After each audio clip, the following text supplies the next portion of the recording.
दिल्ली में शराब घोटाले के बाद अब बस घोटाले की आहट सुनाई देने लगी है। 2020 में अरविंद केजरीवाल सरकार ने डीटीसी के लिए 1000 लो फ्लोर बसों को खरीदने का फैसला किया।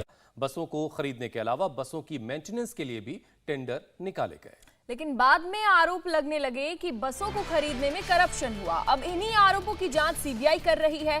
आपको बता दें कि सीबीआई ने प्रीलिमिनरी इंक्वायरी यानी कि शुरुआती जांच दर्ज कर ली है। अगर जांच के दौरान सीबीआई के हाथ कुछ ठोस सबूत लगे तो इस पूरे मामले में एफआईआर भी दर्ज हो सकती है।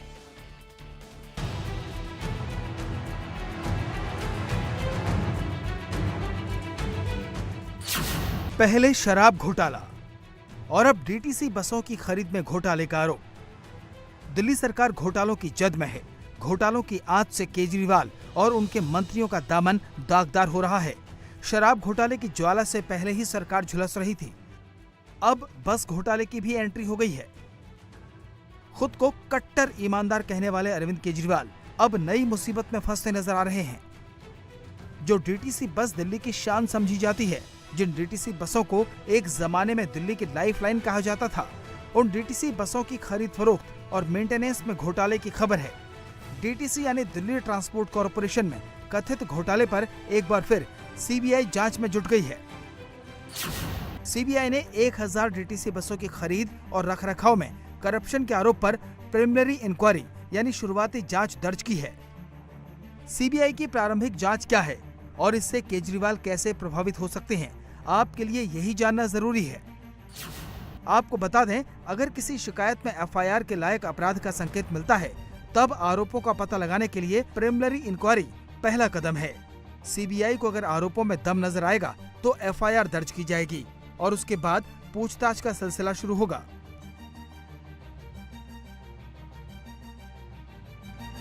यानी बस खरीद और मेंटेनेंस में कथित घोटाले में सीबीआई जांच का आगाज हो चुका है।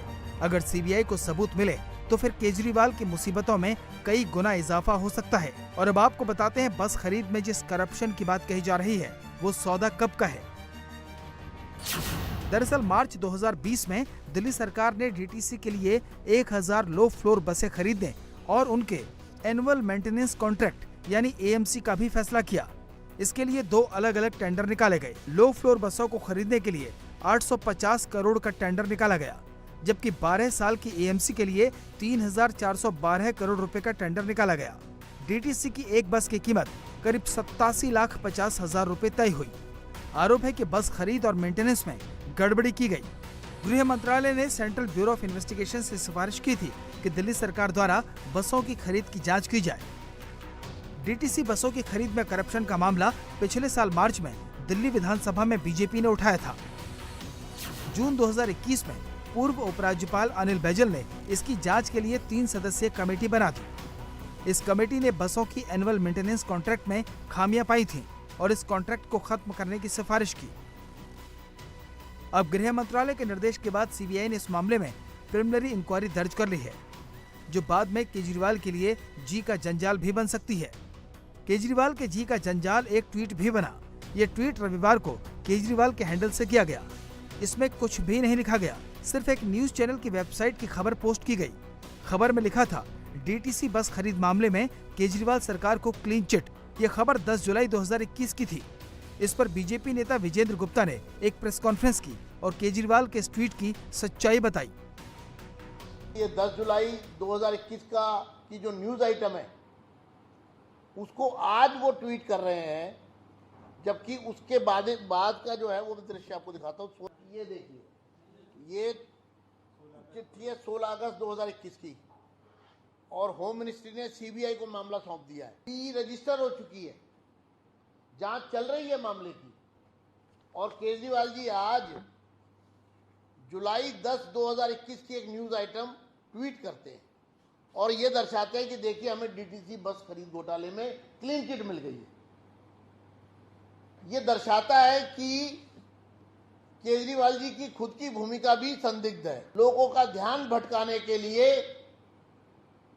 वो इस भ्रष्टाचार से लोगों का ध्यान हटाने के लिए, अपने को पाक साफ सिद्ध करने के लिए इमोशनल ब्लैकमेल करने की कोशिश कर रहे हैं और इसके साथ साथ झूठ फैला रहे हैं। हमारा कहना है कि इस पर आम आदमी पार्टी जवाब दे। केजरीवाल जी बताएं कि उन्होंने 10 जुलाई 2021 की न्यूज आइटम को 2022 में अगस्त 21 को आपने क्यों ट्वीट किया है। अगर वो अपने ट्विटर हैंडल से इतना बड़ा झूठ फैलाने की कोशिश कर रहे हैं और लोगों को गुमराह कर रहे हैं, तो आप समझ सकते हैं कि किस तरह की नीति आम आदमी पार्टी ने अपनाई है, किस तरह का झूठ और फरेब के आधार पर ईमानदारी का झूठा नाटक करके वो भ्रष्टाचार के इस बड़े काम में लिप्त हैं। बीजेपी शराब घोटाले पर पहले से ही आक्रामक थी। अब कथित बस घोटाले से बीजेपी के हाथ एक और हथियार लग गया है। बीजेपी अब तक शराब घोटाले के बहाने ही आपको घेर रही थी, लेकिन आज से बीजेपी कथित बस घोटाले के बहाने भी केजरीवाल पर निशाना साधेगी।